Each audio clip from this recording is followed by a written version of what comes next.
Hi everyone, it's Paul from Mako. So today's video we're going to look at pixel art animation. We've got a really cool app for you and we're going to put the link for that app in the description. And I've already done a quick animation to show you a little bit about what we're looking to do in this video. So if I press play, I have a little animation of crazy eyes. Okay, so we're going to look at this app in a little bit more detail.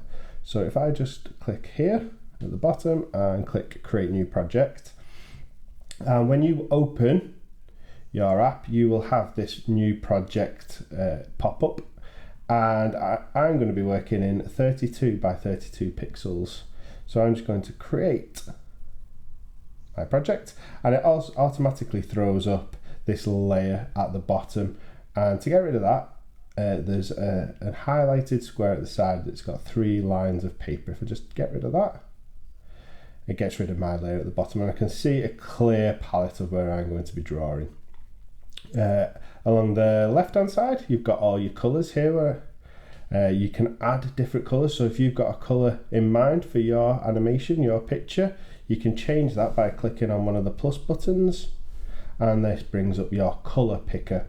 So you can do any colour you want by sliding up the side, and you can find your colour, and you can get different brightnesses of that colour by moving it around in the middle till you find your perfect colour that you want.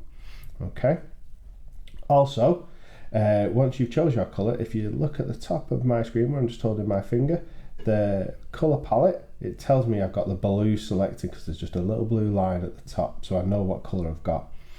Underneath that, what is highlighted green is my pencil, so that means I can draw on my screen.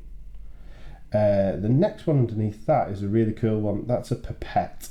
So that tool means if you've used a colour and you can't find it on the side, if you click on your Pipette, it just automatically selects that colour. Next one down, if I click on that, this is your erase tool. So if I can then tap on it, I can then erase any drawing that I've done. Okay. Next cool button tool is the fill tool. So this means that it will fill the entire screen with the colour that you choose. Okay, or it'll fill a designated area that is all connected together. And my favourite button to use is the undo button, which is down here. So it's the back arrow, and you just keep tapping that one, and that gets rid of any mistakes that you've done. I don't use it all the time because I make mistakes all the time. Just press that undo button. And another button that we're going to use today is this camera reel here. So it's a film. So if we tap on that, that just brings up our frames at the top, where we can add frames and we can edit frames and create an animation, but we'll get into that a little bit later on. So if I just get rid of that for the moment and I go back to my pencil. So this part is one of our most important parts. We have to think about what we're going to create, whether it be a person, whether it be yourself, whether it be an animal, whatever it might be, or a logo. That's a pretty cool one as well. I'm going to recreate myself. Okay, so I'm going to recreate that one that I drew in the example. So I'm in bright orange. So you could start with the body, or you could start with the feet, working your way up. So I'm going to start with my feet. I'm going to go with some brown, and to draw, I've got my pencil, which I'm going to show you now, set at 1 pixel. So every time I tap the screen like that, you can see it is drawing 1 pixel. If you want to go a little bit quicker and you want your pencil to draw more than 1 pixel, if you click on where I'm at the bottom, where I'm just holding my finger, there's a cog, a settings cog. You can tap on this one and it brings up your pen size, whether it be 1 pixel, or you can use the little slider to go across all the way up to 9 pixels. So if I draw with that one, you can see how big that one is. Undo that, go back to it by clicking the cog, and you can scroll down to whatever size, whether it be 2, 3, I'm going to keep it at 2 just to go a little bit quicker. Some people do like having 1 pixel because you can be very accurate when you're drawing, but I'm going to keep it at 2 for the moment, and I'm going to start just going quickly through. Yeah, let's go to my rubber and make my feet look the same. And it's about thinking about how big you want things and how in perspective they're going to be. You don't want to rush through and end up having a really wide person that fills the entire screen, or a really thin person. It's all up to you on aspects. So I start drawing and then thinking, all right, I can change that slightly. So I'm going to go for some blue jeans.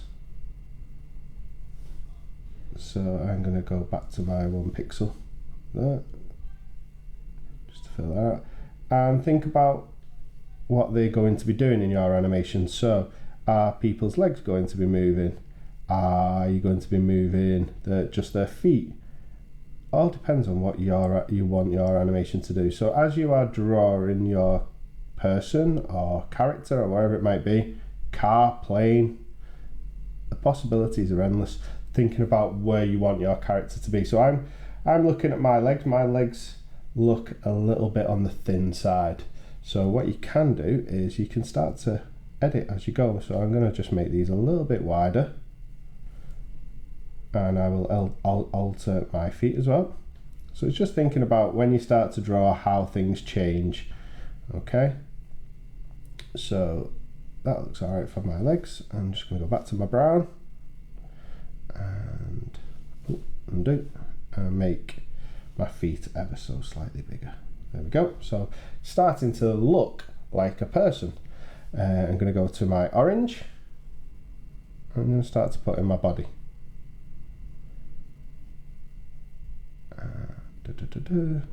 You can draw really quickly. There is, if you don't want to draw like I am, I'm gauging mine, you can go to the shape tool at the side. Let's get rid of the tip. You can click on the shapes tool that I've got, which is here, and then it puts some shapes at the bottom, so you can get some basic shapes of rectangles. So I could throw out a rectangle body, and if I'm happy with it, I can just tap off that and it puts in a quick rectangle for me. Oh, undo that. Click back on my pencil. So it's a really quick way of getting a shape for someone's body or a car or wherever it might be. It's really quickly. So let's just colour in my body. Put my shoulders in there. If you can tell, I'm kind of going for a Minecrafty kind of person. You don't have to have a Minecraft-esque person. It could be another character from another computer game, or it could just be you're trying to do a lifelike character. So I've gone a little bit too wide there, so I'm just going to click on the rubber and make my arms a little bit thinner. So this is just, like I say, as you're drawing, as you are making your character, look at the aspects, look at the sizes. Does that look right? Are you happy with it? All these kind of things. So I'm going to put my arms in, choosing my colour for my arms. Okay, tapping through. Okay.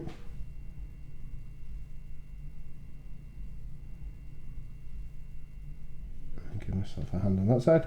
And I always struggle getting my head in the right place. So this again is my tip for when doing your head or wherever it might be, is draw it in, making sure your head looks the right size, the right aspect to the rest of the body, whether you don't want it too big or too small. You can always draw it in and then keep making changes with either the rubber or going back to the pencil and making it a little bit bigger. So I tend to just have a quick guess to see what looks right, and see if it fits, see if it looks right. Is it in the middle? So I would say that needs to be a little bit wider, so go there. And then you can start to see, is that right? Do I need to change anything? Is it too big? Is it too small? But I'm kind of happy with that. So I've got brown hair, so I'm just going to chuck some brown hair at the top. And I've got a beard, so next bit is I'm just going to have a quick guess of where my beard should be and see where I'm happy with it, because I can change this later. So give myself some little ears, and I'm going to go to my fill tool, which is the paint pot, and fill in like this. I'm going to rub out those little bits, and you can keep changing and seeing what you're happy with. I'm going to put my eyes in just as a quick guess, and looking at that, my eyes are quite low, so I'm going to go to my rubber and go the other way. Actually, and then go a little bit high with my eyes. Okay, you might be thinking, wow, he's got massive eyes. Okay, but I need to put some pupils in there, and I've got brown eyes, so I'm going to put some brown eyes in. And next, I'm going to try and gauge where my mouth should be. So I'm thinking it should be around here. Okay, so it's starting to look a little bit like me. If I had a square head, that is, but it looks a little bit like me now. So what I might do as well, to give my face a little bit more space, because it's a little bit squished at the minute, you can, what I like to do, especially because I've got a beard, is bring my beard slightly down to give myself a little bit more space, and put this right colour back. I'm just tapping in. I'm just going to move my mouth slightly down. Oh. So if you are struggling with this, you can, if we click on the screen, we can pinch and zoom, or you can use, at the bottom there is a little magnifying glass that you can drag and zoom in and out. So I'm going to zoom in slightly, and then on the opposite side is we've got a control button here that moves, a little analog stick that moves our screen up and down a little bit, so we can zoom in, and I can start to put my mouth back in. And my beard, if you can see on the screen, my beard goes around my mouth, so I'm just going to fill this in slightly. So I've started to now look like myself. Okay, so I've got on my shirt, I've got some white writing, so I'm just going to put a white block in.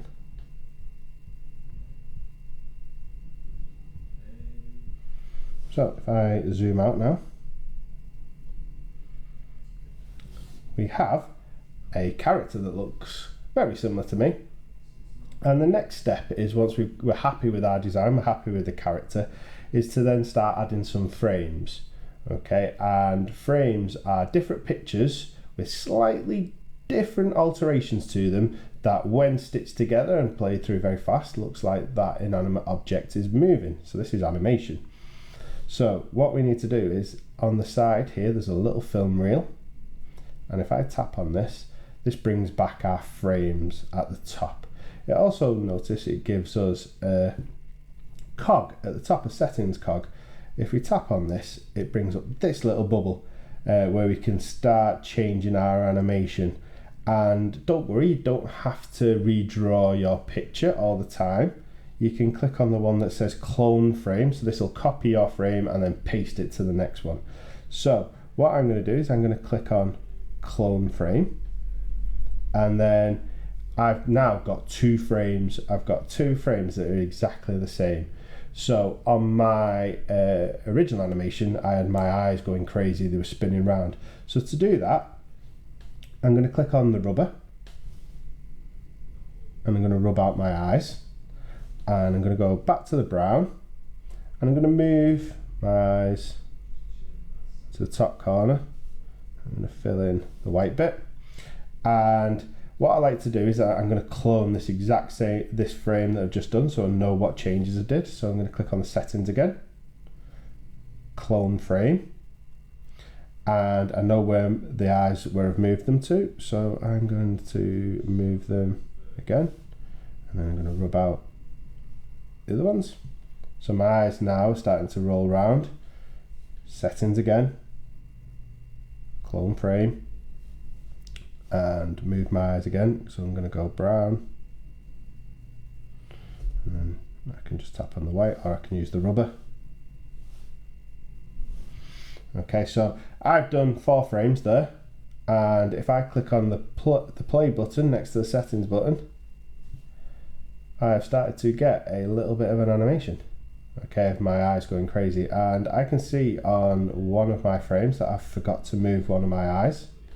So if I press the pause button, I can go back to one of the frames to see which one it hasn't moved.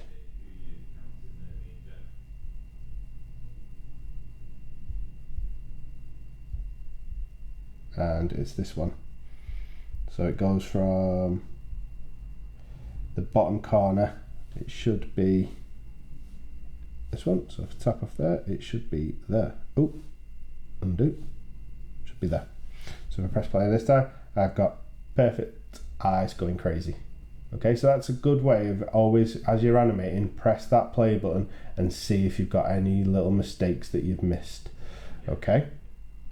Also, next step is having a background in there. Okay, so when our character, our person that we have designed, just isn't on an invisible, transparent background. So what we can do is, what I like to do is use the fill tool. So I'm going to tap on the fill tool, and I'm going to give him a black background. So I'm just going to tap on it and give him a black background. You can do this at any point in your animation. I'm just going to chuck it in now, and I'm going to animate the background as well. So it's a dark background. I'm going to create some stars behind me, so it's a starry night, and I'm going to animate the stars as well. So I'm going to put in this top corner, I'm going to create a little star like this, and I might put one over here as well. So 2 stars, and then it might be that you want the stars to be twinkling or moving or whatever you want around the screen. So they could be moving up and down here, they could be flashing, it's completely up to you. On each frame, just have a look at where you might want them to move to. So once we've decided where we want our stars or whatever it is in the background, go to the next frame. And what I like to do is have a look at maybe moving them. So if I put this one in, so you can see how I've got 1 star moving up and 1 star moving down. I'm just going to press that pause button. I'm going to go back to the next frame and have a look at where they were, and go here, and then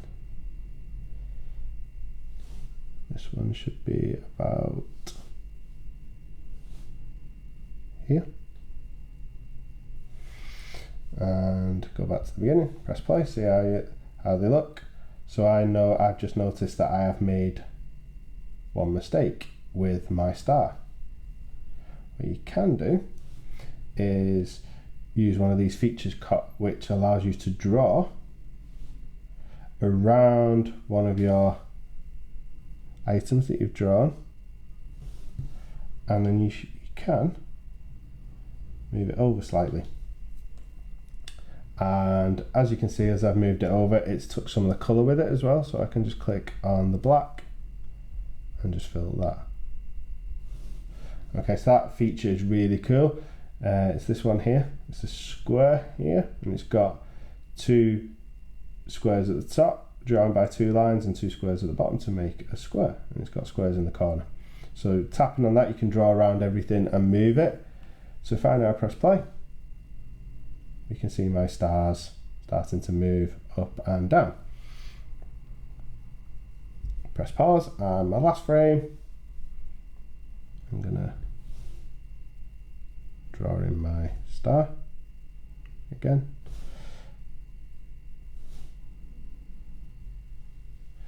Like I say, they don't have to be moving, they can be twinkling, so they don't actually move, so they're just flashing on the screen. They're completely up to you how you want to do your animation. So I can press play, and I have got some stars that are now moving with my crazy eyes. Another cool one, if you don't want to be moving, if I just press pause, if I go to this frame, I could maybe have a star here, it's close to my hand, and then go on this one, because I've missed a frame there. So this one is going to be flashing. So if I now press play, got my stars moving, and I've got a star flashing. And all I did there was missed out a frame. So I drew it on one frame, didn't draw it on another one, and then had it on the next one. So that's the aspect of flashing. So they're pretty cool basic animations. You can go crazy with what you want it to be. It can be flashing logos, it could be people, it could be somebody walking across the screen, it could be a stick man, it could be anything you want. And what is pretty cool with this is these can be shared anywhere. So I'll show you how to share them. If you press on these 3 dots at the bottom where my finger is, there's 3 lines from purple down to pink.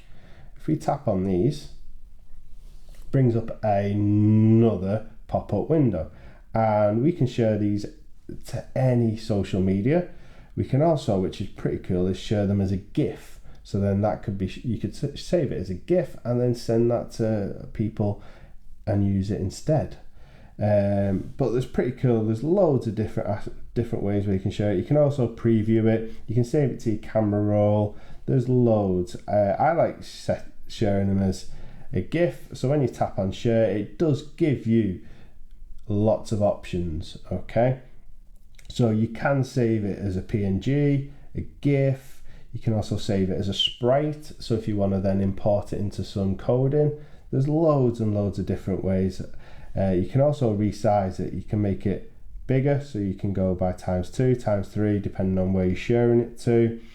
You can also, on this screen, which is really good, is rename your project. So at the minute, mine says Untitled, so it's just above the share button. So if I tap here, it then brings up a keyboard. So if I then delete it, I can then rename my project. So I'm going to call it Paul's Crazy Eyes, because I've got crazy eyes on this one. So if I go crazy eyes and then just press the return button, it's renamed it, and then I can click share, and it'll probably be slightly different for everyone's devices, but you can share it wherever you like. You can also save it to the camera roll, save it to the device. You can do it you can save it anywhere. They're pretty cool. And that is it for our animations, okay? So I hope you've had a great time looking at pixel art. I love pixel art and what you can create on pixel art. This app is called Pixel Art Studio. The link will be in the description. I hope you've had fun. If you have, and you don't already follow Mako Create on our social medias, please hit follow or subscribe on YouTube. You'll see all this cool stuff that we post. And you might see us out and about when we're delivering. So I've been Paul, thank you very much, and I'll see you soon.